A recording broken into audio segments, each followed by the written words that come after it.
విజయవాడ పడమర bypass road నిర్మాణంలో ఏదైతే చిన్నకాకాని వద్ద డైవర్షన్ విషయంలో గత కొద్ది రోజుల నుంచి వాహనదారులు పడుతున్నటువంటి ఇబ్బందులు అనేటువంటివి ఇప్పుడిప్పుడే గాడిలో పడుతున్నాయి. వాస్తవానికి మొదట్లో ఎటు వెళ్లాలో తెలియక వాహనదారులు కొంత ఇబ్బంది పడ్డప్పటికీ క్రమక్రమంగా అలవాటు పడుతూ ఉన్నారు.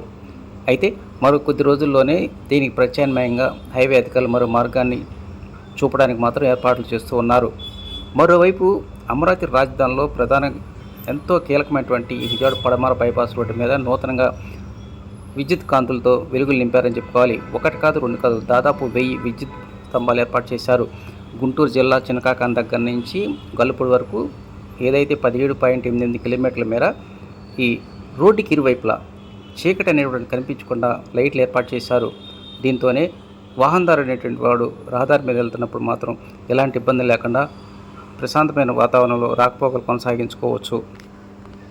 గొల్లపూడి దగ్గర నుంచి గుంటూరు జిల్లా వెంకటపాలెం వరకు 3.2 కిలోమీటర్ల మేర కృష్ణానదిపై బ్రిడ్జి నిర్మాణ పనులు చేపట్టారు. ఈ బ్రిడ్జికి ఇరువైపులా విద్యుత్ కాంతులతో ఎంతో కలకలాడుతూ దర్శనమిస్తూ ఉంది. అదేవిధంగా చిన్నకాకాని దగ్గర ఆర్ఓబి మీద, అదేవిధంగా టోల్గేటు, ఇట్లా మొత్తం ఉన్నటువంటి ఎక్కడైతే అండర్ పాస్లు ఉన్నాయో అక్కడ పూర్తి స్థాయిలో విద్యుత్ స్తంభాలు ఏర్పాటు చేశారు.